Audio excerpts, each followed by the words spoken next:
بسم اللہ الرحمن الرحیم. السلام علیکم اسٹوڈنٹس. آج ہم لوگ لیسن نمبر 36 پڑھیں گے جس میں ایجوکیشن انسٹیٹیوشن کی ہی ہم لوگ آگے کنٹینیو کریں گے. پاکستان میں پبلک انسٹیٹیوشنس بھی ہیں اور پرائیویٹ انسٹیٹیوشنس بھی ہیں. ٹھیک ہے, آگے یہ کچھ فگرس دیے ہوئے ہیں, آپ لوگ اس کو یاد کرنا چاہے تو کر لیں, ورنہ میں تو اس کو یہی مشورہ دوں گی آپ اس کو چھوڑ دیں, اسسمنٹس کریں اور پاسٹ فائلس کر لیں, اس میں یہ فگرس والے MCQs اچھی طریقے سے کر لیجیے گا. پرائیویٹ سیکٹر کی جو انسٹیٹیوشنس ہیں وہ ہے 31% اور پبلک انسٹیٹیوٹس جو ہیں وہ 69% ہے. ٹھیک ہے, پبلک انسٹیٹیوٹ زیادہ ہے, دیٹ از اے 69%, اور پرائیویٹ سیکٹر کے صرف 31% ہے. پاکستان کے جو ایلیٹ اسکولز ہیں, یعنی کہ جس میں صرف ہائی اسٹیٹس کے جو ہے وہ لوگ پڑھ سکتے ہیں, وہ ہے بیکن ہاؤس اسکول. ٹھیک ہے, اس کے بعد route school system, Pak Turk international school system, city school system, allied school system, Lasalle school system, American grammar school system, ST Joseph and ST Mary school system. یہ آپ لوگ اچھے طریقے سے یاد کر لیجیے گا, یہ آپ لوگوں کو شارٹ میں آ سکتا ہے.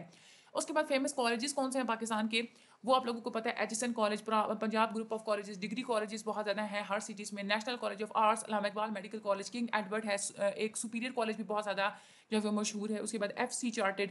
یہ جو فیمس کالجز ہیں پاکستان کے وہ آپ لوگوں نے یہاں پہ لکھ دینی ہے. اس کے بعد یونیورسٹی. جب ہماری پاکستان آزاد ہوا تھا اس وقت صرف ایک یونیورسٹی ہوتی تھی, لیکن اب ہائر ایجوکیشن کمیشن کی طرف سے 132 انسٹیٹیوشن ریکگنائز ہیں, جو کہ اس میں سے 73 جو ہیں وہ پبلک یونیورسٹیز ہیں اور 59 جو ہیں وہ پرائیویٹ یونیورسٹیز ہیں. پاکستان ہر سال 4,45,000 گریجویٹ جو ہے وہ نکالتا ہے یونیورسٹی سے. یہ آپ لوگوں نے فگرز یاد رکھنا ہے. ٹوٹل کتنے انسٹیٹیوٹس ہیں 132, اس کے بعد پرائیویٹ کتنی ہے 59 اور پبلک کتنی ہے 73. آگے یونیورسٹیز کا بتایا گیا. اسلام آباد میں کون کون سی یونیورسٹیز ہیں, capital university of science and technology, اس کے بعد Quaid Azam university, national defence university, international Islamic university, اس کے بعد نرسٹ, اس کے بعد کامسیٹ, نمل, بحریہ, اس کے بعد ایک فاطمہ جناح یونیورسٹی بھی ہے جو کہ یہاں پہ مینشن نہیں ہے. پنجاب کی جو یونیورسٹیز ہیں اس میں king Edward medical university, government college university, Lahore Forman Christian university, university of Punjab, university of agriculture Faisalabad, Kinnaird college for women, LUMS, Fatima Jinnah university, Minhaj university. یہ آپ لوگوں نے نیمز یاد کر لینے. آگے یونیورسٹی آف سندھ کے بارے میں بتایا گیا ہے. Liaquat university of medical and health sciences, Sindh Madressatul Islam university, NED university of engineering, university of Sindh, university of Karachi, Shah Abdul Latif university, Hamdard university, Muhammad Ali Jinnah university and Agha Khan university, university of Khyber Pakhtunkhwa Islamia college university, university of Peshawar, Gomal university, Hazara university, Abdul Wali Khan university Mardan, Bacha Khan university, Khyber medical university, Preston university and brain institute Peshawar. Then universities in Balochistan, university of Balochistan, Al-Hamd Islamic university Balochistan, university of engineering and technology Sardar Bahadur Khan university for women, Lasbela university of agriculture, university of Turbat and university of Loralai. Then Gilgit Baltistan میں just 2 universities ہیں, Karakoram international university and Baltistan university. Azad Kashmir میں Mirpur university of science and technology, university of Azad Jammu and Kashmir, university of Poonch, Al-Khair university, Mohi-ud-Din Islamic university, women university of Azad Jammu Kashmir Bagh and university of Kohli. Universities ranking during 1947 to 2003, کوئی بھی ایک بھی single بھی university نہیں تھی ہماری جو کہ دنیا کی ٹاپ 600 یونیورسٹیز میں اس کا شمار ہو سکتا. لیکن اب جو ہے ہماری پاکستان کی 10 ایسی یونیورسٹیز ہیں جن کا شمار ایشیا کی 10 ٹاپ 100 جو ہے نا 100 ٹاپ یونیورسٹیز میں ان کا رینک ہوتا ہے. Literacy of Pakistan.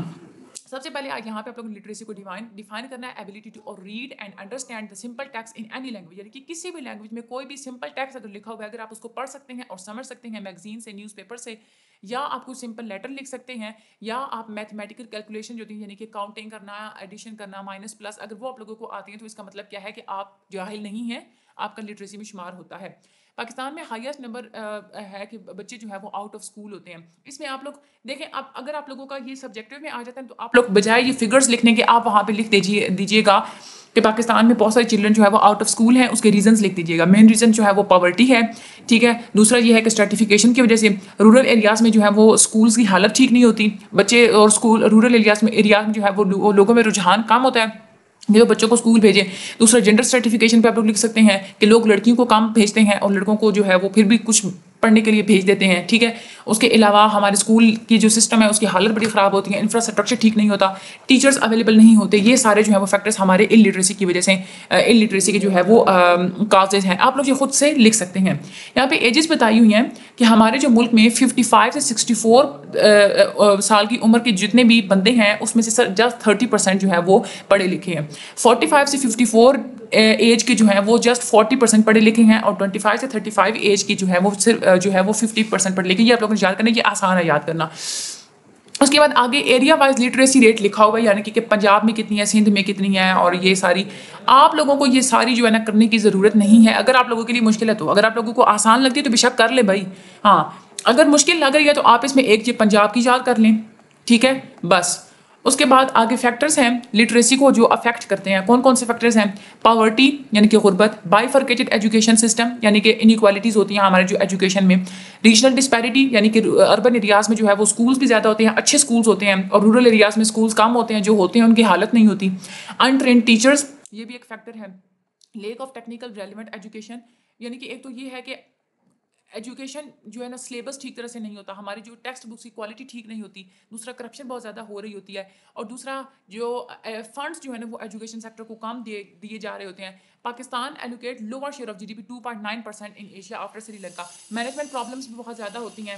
تو یہ آپ لوگ سارا اس میں جو ہے وہ لکھ سکتے ہیں کہ کون کون سے فیکٹرز ہیں جو ہماری لٹریسی کو افیکٹ کرتے ہیں. آگے یہ پرسپیکٹیوز 3 دیے ہوئے ہیں. سب سے پہلے ہمارا فنکشنلسٹ پرسپیکٹیو. فنکشنلسٹ پرسپیکٹیو یہی کہتا ہے ہمارا کہ جو ہماری جو ایجوکیشن ہوتی ہے وہ مین رول پلے کرتی ہے ہماری سوسائٹی کی فنکشنس کے لیے، ٹھیک ہے. کوئی ہمیں ایسا نالج اور اسکلس دیتی ہے جو ہمیں بڑے ہو کے ضرورت پڑ سکتے ہیں.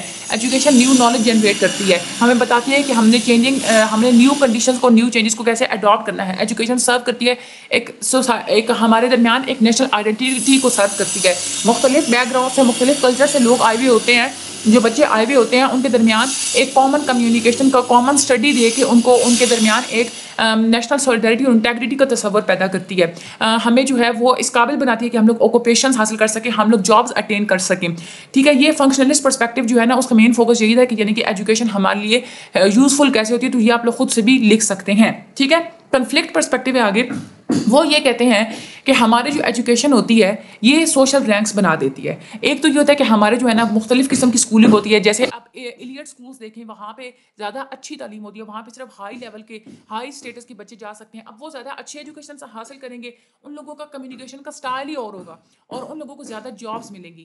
اس کے بعد جو مڈل کلاس ہوتے ہیں ان کے لیے بھی دو آگے سے ہوتی ہیں. کچھ جو ہوتے ہیں وہ جو ہے وہ پرائیویٹ سیکٹر میں بچوں کو بھیجتے ہیں، اور کچھ پبلک اسکولس میں بھیجتے ہیں. پرائیویٹ اسکولس میں ٹیچنگ وغیرہ وہ سب کچھ بہت اچھی ہوتی ہے، لیکن مڈل اسکول میں جو ہے وہ اچھی نہیں ہوتی. تو یہ ان ایکوالٹیز ہوتی ہیں. جو اسکول میں جو بچے جاتے ہیں، جو ہائی اسٹیٹس کی جو انسٹیٹیوشنز ہوتی ہیں ان میں پریویلیجز زیادہ ہوتی ہیں، ٹھیک ہے. لوور اسٹیٹس کے جو ایجوکیشن ہے اس میں پریویلیجز کم ہوتی ہیں. اس کے علاوہ آپ لوگ یہ بھی لکھ سکتے ہیں کہ جو اسکولس میں بچے جاتے ہیں، اگر وہ ہائی اسٹیٹس سے کوئی بچہ گیا ہے تو ٹیچرس اس کے ساتھ اور طرح سے بہیو کرتی ہے. لو لیول کا کوئی غریب بچہ گیا ہے تو اس کو سارے ایک ہیٹریڈ جو ہے نا ریجیکشن کی نگاہ سے دیکھتے ہیں، دوسرے بچے بھی اور خود جو ٹیچرس بھی. ڈسکریمنیٹری بیہیویئر ہوتا ہے. آپ لوگ اس میں یہ بھی لکھ سکتے ہیں کہ جینڈر کے بیس پہ ہمارے اسکولنگ سسٹم میں ان ایکوالٹیز ہو رہی ہوتی ہیں. فیمیلس کے لیے جو ہے وہ اور جو ہے وہ سیکٹرز ہیں، میلس کے لیے اور سیکٹرز ہیں.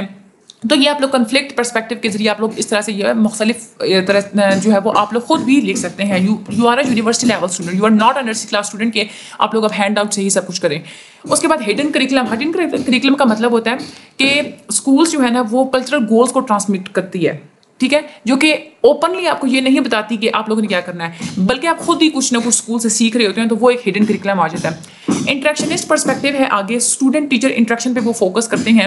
وہ یہ کہتے ہیں کہ جو ٹیچرز ہوتی ہیں نا وہ خود اسٹوڈنٹس کو لیبل کر دیتی ہیں کہ یہ ذہین بچہ ہے اور یہ کند ذہن ہے، یعنی کہ یہ فاسٹ لرنر جلدی سیکھنے والا بچہ ہے اور یہ سلو لرنر ہے، ٹھیک ہے.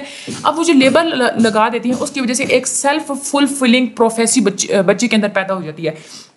سیلف فلفلنگ پروفیسی یہ ہوتا ہے کہ بچہ جو ہوتا ہے نا وہ خود کو ویسا ہی امیجن کرنا اسٹارٹ کر دیتا ہے، ٹھیک ہے، اور اس کے مطابق ہی وہ بیہیویئرس اڈاپٹ کرنا شروع کر دیتا ہے. وہ جو ٹیچر جو پریڈکشن لگا دیتی ہے نا کہ یہ فاسٹ لرنر یہ سلو لرنر ہے، وہ پھر سچ ہونا شروع ہو جاتا ہے. اگر کوئی ٹیچر کسی بچے کا دیے کہ یہ برائٹ ہے، یہ کیپیبل ہے، تو اسٹوڈنٹ اسی طرح سے وہ تھنک کرے گا، اسی طرح سے وہ بیہیو کرے گا، تو وہ واقعی میں ایک برائٹ بچہ بن جائے گا. اس طرح سے اگر کسی پہ جو ہے وہ ڈل بچے کا لیبل لگا دیتی ہے تو بچہ اس طرح سے وہ بیہیو کرے گا. تو یہ اسٹوڈنٹ ٹیچر انٹریکشن پہ فوکس کرتا ہے ہمارا انٹریکشنسٹ پرسپیکٹیو. تو یہ آپ لوگوں نے اچھی طریقے سے اس لیسن کو بھی اسٹڈی کر لینا ہے. ایزی تھا بہت زیادہ، اس میں کچھ بھی مشکل نہیں تھا. مجھے اپنی دعا میں یاد رکھیے کہ چینل کو لائک اور سبسکرائب کر دیجیے گا. Thank you so much and اللہ حافظ.